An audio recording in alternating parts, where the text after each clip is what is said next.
கண்ணா எல்லாருக்கும் வந்துக்கோ. இது நம்ம SRFC சேனல். சப்ஸ்கிரைப் பண்ணுங்க, பெல் ஐக்கானை கிளிக் பண்ணுங்க. வர வீடியோ சந்தோஷமா பாருங்க. சூப்பர் ஸ்டார் அவர்களுடைய கூலி படத்துடைய review, FTFS review, short and ஸ்வீட்டான ரிவ்யூ, லாங் ரிவ்யூலாம் கிடையாது. லாங்கா பேசி படத்துல உள்ள பாதி விஷயத்த வளர போறது கிடையாது. எனக்கு என்ன பிடிச்சிச்சுங்கிறத இந்த வீடியோல ஷார்ட்டா படம் எப்படி இருக்குங்கிறத முடிக்க போறோம், அவ்வளவுதான். சரிங்களா? ஸோ ஃபர்ஸ்ட் இந்த படத்துடைய பாசிட்டிவ்ங்கிறது எல்லாருமே சொல்ற மாதிரி நம்மளுக்கும் தெரிஞ்ச நம்ம சூப்பர் ஸ்டார் ரஜினிகாந்த் அவர்கள் தான். ஏன்னா அவர் இல்லாம இந்த படம் கிடையாது, அவர் தான் இந்த படமே அப்படிங்கிறது முக்கியமான விஷயம். என்னதான் அந்த படத்துல அவ்வளவு பெரிய ஸ்டார் காஸ்ட் இருந்தாலுமேட்டு ரஜினிகாந்த் அப்படிங்கிற வார்த்தை இந்த படத்துல இல்லைன்னா அவ்வளவு பெரிய ஸ்டார் காஸ்ட் இந்த படத்துல இருந்திருக்க மாட்டாங்க அப்படிங்கிறதும் நிதர்சனமான உண்மை. அது உங்களுக்கு எனக்குன்னு சொல்லிட்டு எல்லாருக்குமே தெரியும். எப்படி ஜெயிலர்ல பல ஸ்டார் காஸ்ட் ரஜினி சாருக்காக வந்தாங்களோ அதே தான் இந்த படத்திலையுமே நடந்திருக்கு. சூப்பர் ஸ்டார் அவர்களுக்கு அப்புறமா இந்த படத்துடைய மெயின் ஹீரோங்கிறது லோகேஷ் கனகராஜ் அவர்கள் தான். அப்படி மாசான ஒரு படம் கொடுத்துருக்காப்புல. இப்பவே மாசுன்னு சொல்லிட்டு அப்படின்னு நீங்க கூட நினைக்கலாம். சூப்பர் படம் அப்படிங்கிறதுல மாற்றுக்கிறதே கிடையாது. கடைசியில சொல்றதுக்கு பதிலாக இப்பவே சொல்றேன், இது ஒரு சூப்பர் படம். சரிங்களா? இதுக்கும் மேல சொல்லணும்னா அந்த 1000 கோடியை எடுத்து வைங்கடா அப்படிங்கிற மாதிரி தான் சொல்லணும். படம் மிகப்பெரிய ஹிட் ஆக போகுது அப்படிங்கிறதுல கொஞ்சம் கூட மாற்று கருத்து கிடையாதுங்க. மெயினுங்க ஃபர்ஸ்ட் அனிருத் அவர்கள்.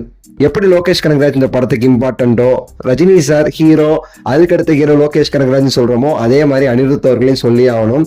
கொஞ்சம் கூட நம்மளை போர் அடிக்க விடாம, லேக் ஆக விடாம அப்படி சூப்பரா படத்தை தூக்கி பிடிச்சி கொண்டு போறாரு நம்ம செல்லம் அனிருத் அவர்கள். பார்ட் 1 அந்த விஷுவல்ல கேட்கும் போது தேட்டரே அப்படி அதிருதுன்னு சொல்லணும். ரஜினி சார் எப்பவுமே சொல்லுவார்ல, படத்துக்கு மெயின் ஹீரோவை விட வில்லன் கேரக்டர்னு சொல்லிட்டு அதை இந்த படத்துல சூப்பரா ஹேண்டில் பண்ணியிருக்கிறார் லோகி நாகார்ஜுனா அவர்களுங்க. அவரை ஹீரோவாவே பார்த்த நமக்கு வில்லனிசம்ல அந்த வில்லன் கேரக்டர்ல அப்படி பார்க்கும்போது என்ன மாதிரி நடிச்சிருக்கிறாரு மனுஷன் அப்படின்னு தான் சொல்லணும்.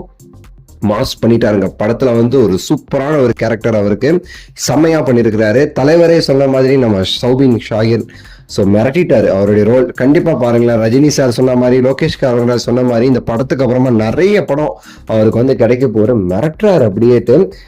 ஸ்ருதிஹாசன் கரெக்டான ரோல், சூப்பரான ஒரு பெர்ஃபார்மன்ஸ், மிரட்டிட்டாங்க. கொஞ்சம் கூட அவங்க அது இதுன்னு சொல்ல முடியாது, அப்படி சூப்பரா பண்ணியிருக்கிறாங்க. சேம் சத்யராஜ் அவர்கள், ரஜினி சாரும் சத்யராஜ் அவர்களும் வர இடங்கள்லாம் ரொம்பவே சரி அருமையா அந்த பேக்ரவுண்ட்ல அப்படி அந்த மியூசிக் எல்லாமே சூப்பரா பண்ணியிருக்காங்கன்னு சொல்லணும். மெயினுங்க தலைவரோட இன்ட்ரோ செம்ம, இன்டர்வல் பயங்கரம், கிளைமேக்ஸ் தரமான சம்பவம் அப்படின்னு சொல்லிக்கிட்டே போகலாம். பிளாஷ்பேக் வெறித்தனம். இந்த மாதிரி பல விஷயங்கள் இந்த படத்துல இருக்கு. அமெரிக்கான அவர்களுடைய ரோல் சின்ன ரோலா இருந்தா கூட அந்த ரோலுடைய அந்த பவர்ஃபுல்னஸ், அது ரோலுடைய இம்பார்ட்டன்ட் எல்லாமே புரிஞ்சு அவருக்கான ஸ்டைல்ல மனுஷன் பிரிச்சு மேஞ்சிருக்கிறார். இந்த ரோலை பெரிய அளவுக்கு பேசப்படுங்கிறதுல கொஞ்சம் கூட மாற்றுக்கிறது கிடையாதுங்க. படத்துல நடிச்ச மற்ற கேரக்டர்ஸ் எல்லாருமே சரி சூப்பரா பண்ணியிருக்கிறாங்க. படத்துடைய ரிவ்யூவு நான் ஆரம்பத்துல சொல்லிதான் ஆரம்பிச்சேன், படம் எப்படி இருக்குன்னுட்டு. 1000 கோடியை எடுத்து வைங்கடா அப்படின்னு தான் சொல்லணும்.